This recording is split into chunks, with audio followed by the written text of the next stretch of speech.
bakit nga ba may negatibong effect ang pag-a-announce ng inyong mga goals or plano sa buhay? Yan po ang topic natin today. Welcome back po, Pinay in Michigan po. Ako po si Jennifer. So, simulan na ho natin.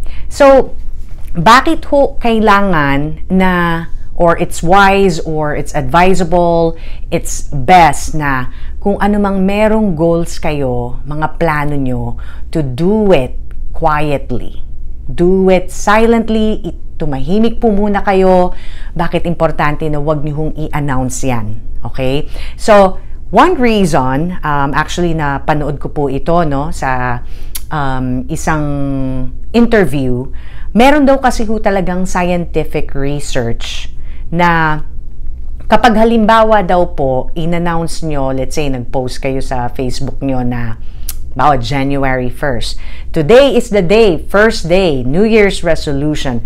I will stop eating sugar and I will start going to the gym. I'm gonna be on top of my health. Magpapapayat ako, magzuzumba ako 4 days a week. This is it. Go for the gold. Okay? Bawa, pinost nyo yan. Ang mangyayari, syempre may mga friends kayo na supportive, kung sino yung mga Facebook friends nyo, biglang magla-like, mag-heart, tapos let's say magko-comment sila na, go girl, congrats! Minsan may ganun din kasing comment, congrats girl, kaya mo yan, you can do it, proud of you, go, go, go. Ngayon, yung mga comments na yan, plus the hearts and the heart, nagbibigay yan ng false sense of achievement.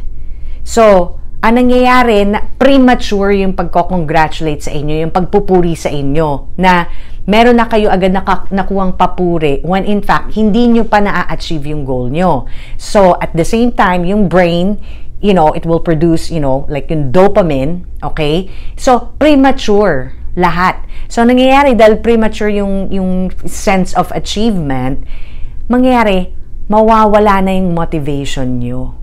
Diba ho? So, kayo ho ba may experience na ganyan na nauna na pinagsabi nyo o in-announce nyo, tapos biglang nawala na yung motivation nyo? Kasi para bang, yun nga ho, the best explanation is yung tinatawag na false sense of achievement. Yung premature, yung nabigay na na-advance na yung pagka-congratulate sa inyo. So, parang ngayon, nakuha nyo na yung reward, ano na kayo? Ngayon, mawawala na yung motivation nyo. So, that's one, yung reason na more on scientific based. So, ang sabi dito, meron daw test na ginawa back in 1933 na people who talk about their intentions are less likely to make them happen. So, based on a 1933 test, yun daw mga tao na in-announce nila, or i-share nila yung kanilang mga intentions, those are the type of people na less likely na ma-achieve nila yung goal nila.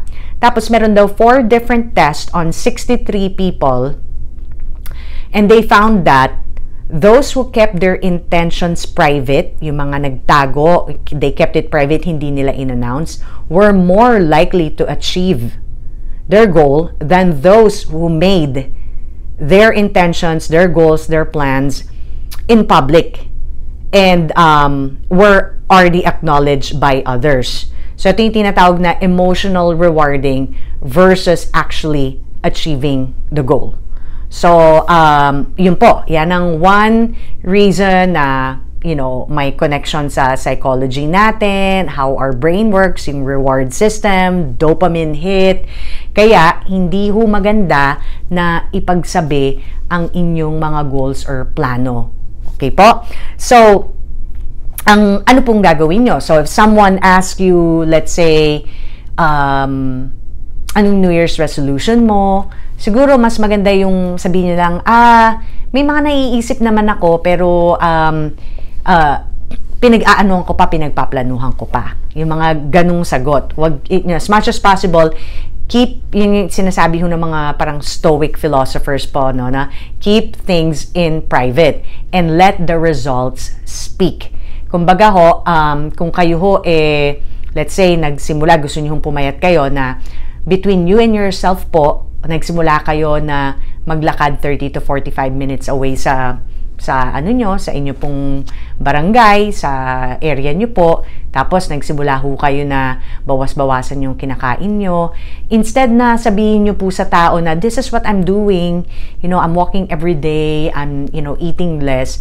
Mas maganda pa na mag-intay kayo ng mga 5 months, 6 months until makikita talaga sa before-after photo yung significant na difference ng katawan nyo. Or, much better po na yung mga tao mismo magsabi sa inyo na after 6 months, para makakasalubong nyo yung office mate nyo, sabihin ng office mate nyo sa inyo, there's something different. Parang iba yung itsura mo, parang pumayat ka. Ang ganda mo ngayon. Or kaya, let's say, ang goal nyo is mas maging spiritual na tao, mas maging pasensyoso, mas maging mabait, mas maging kind. Tapos nag-start po kayo magbasa ng Bible. So instead po, i-announce nyo na, magsisimula na ako magbasa ng Bible. Ang gawin nyo ho, in silence, quiet po, in private nyo gawin yan. Tapos mapapansin na ng mga kapamilya nyo siguro, mga kaibigan nyo, parang may iba sa'yo, parang yung energy mo kakaiba. Anong ginagawa mo?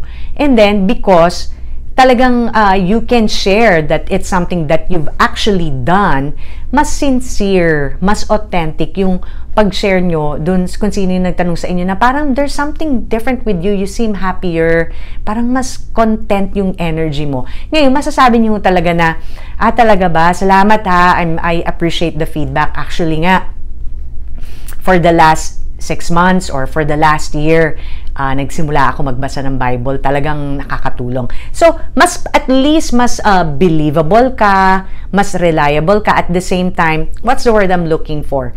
Yung, kumbaga, mababack-upan mo yung conversation na, let's say, pagbabasa ng Bible. Kasi talagang ginawa mo, may experience ka. Hindi yung pinaplano mo pa lang. So, kung sino yung makikinig sa'yo, at masasharean mo ng experience mo. Kumbaga, testament ka na.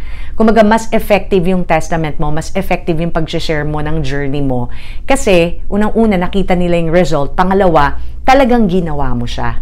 So, tsaka parang mas rewarding yun na yung ibang tao na lang nakakapansin, di ba? Without you announcing or telling the world na magsisimula na ako mag-diet, magsisimula ako magbasa ng Bible, magsisimula na ako mag-ipon, hindi na ako gagastos, o magdi-declutter ako ng bahay ko, magiging minimalist na ako.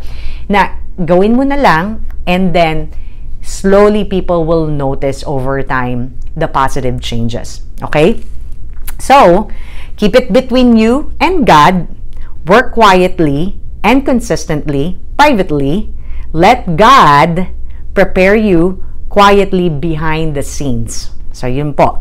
And then, yung isa pong reason na sinulat ko dito kung bakit it's wise not to tell people, not to announce your plans and goals is because may tendency ka mag-sound mayabang or you're boasting. Diba? Siyempre, may misinterpret ng mga ibang tao na nagyayabang ka. So, pag ganon, alam nyo na, may mga taong mai-irritate or worst, they'll see if you'll really follow through. Tapos pag hindi nyo naman po nagawa yung sinasabi nyong goal nyo, baka mag-rejoice pa sila, pagtawanan pa kayo, matuwa pa sila na, akala ko ba, sabi mo magpapapayat ka na, bakit kumakain ka, hindi ka naman pumayat, diba? Yung mga ganun po na kakantsawan kayo, kasi nayabangan sa inyo. Ngayon, pag hindi po nyo talaga na nag-follow through, hindi nyo nagawa yung goals nyo, kumbaga pagsasabihan pa kayo ng mga ganyan salta na, akala ko ba, hindi ka nakakain ng sugar, diba? Akala ko ba, magbabasa ka na ng Bible, or akala ko ba nagbabasa ka ng Bible, bakit ganyan ka pa din, diba? So, gets nyo na po yan sa Filipino culture, ganyan ho, minsan magsalita ang tao, diba? Kaya nga ho, it's best to keep it, kasi whether ma-achieve nyo, mag-follow through kayo, or hindi, wala hong mang-aasar sa inyo, mangkakantsaw sa inyo na, akala ko ba ganyan, diba? At the same time, kung may mga tao na hindi naman talaga kayo sinusuportahan, hindi sila makakapag-rejoice sa downfall nyo. Ika nga, diba? And then the next reason is kind of connected, maiinggit ang mga tao na hindi happy sa'yo. So, parang yan yung magiging domino effect na, when you announce your goals, may mayayabangan sa'yo, And then, if you are actually hitting your goals, then may maiinggit sa'yo, right? And that's also not good. Kasi ang hirap, it's hard to be around mga tao na inggitera or inggitero. Hirap po niyan. Kasi talagang once you trigger that feeling in a person, it's one thing kung pwede ho kayong mag-walk away, hindi nyo kailangan makasama sa trabaho yan, pero mahirap po kung boss nyo pa yan or katrabaho nyo, lalo pag boss, in a workplace, at co-workers, you will create a very chaotic environment for yourself. Kaya nga minsan talaga kailangan keep a low profile, kasi kapag na-intimidate, na-threaten sa inyo, nainggit sa kung anong meron kayo, these type of people na may jealousy, may envy sa puso at naging inggitera can really make your life a living hell. So, kaya that's another thing why you need to keep a low profile, kasi pwede kayong pag-initan, 'di ba? Alam niyo ho, nung pagka-graduate ko po ng college, pagsisimula na ako magtrabaho, one thing that my mom told me, ang advice ng isang sa nanay ko is, syempre may wisdom na siya, alam niya na. Sabi po ng mama ko,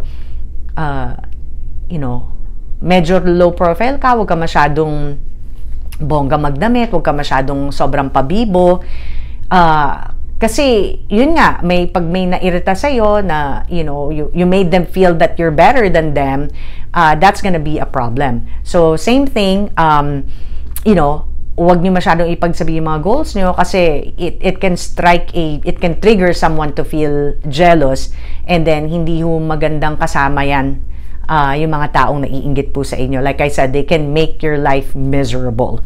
So, ayun po. And then the last one na nabanggit ko na po yung, mauudlot, di ba? Pag naudlot yan, let's say, sinimulan nyo, tas hindi kayo nakapag-follow through, or kaya sinimulan nyo, pero hindi nyo naman na type ipagpatuloy, kahit, hindi naman not necessarily because tinatamad kayo, pero parang nawala yung inyong interest, pagtatawanan kayo ng mga ibang tao, and it's not like you have to care what other people say, but at the end of the day, tao pa rin ho tayo, di ba? Syempre magpakatotoo ho tayo, lalo yung mga, lahat ho tayo may mga tao sa buhay natin na alam natin na matutuwa sa downfall natin.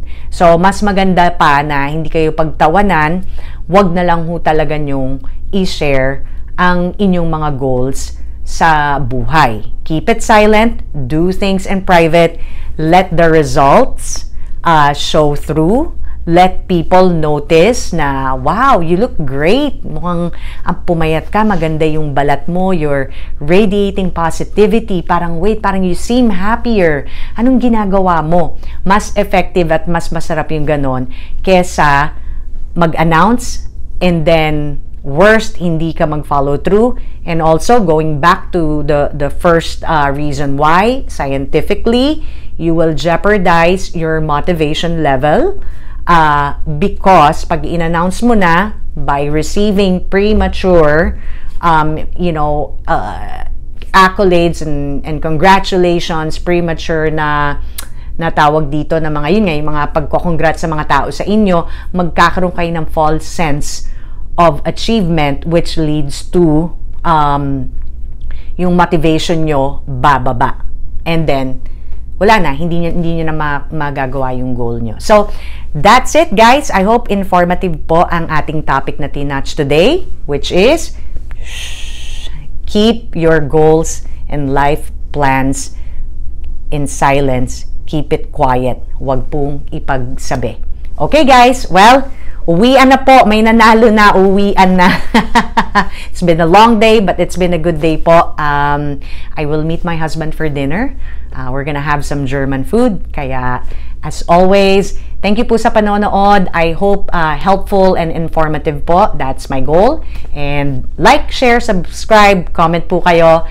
And until the next interesting, hopefully entertaining, and helpful topic that's full of wisdom ulit. Sa susunod po ulit, thank you po for watching. Ingat po kayo.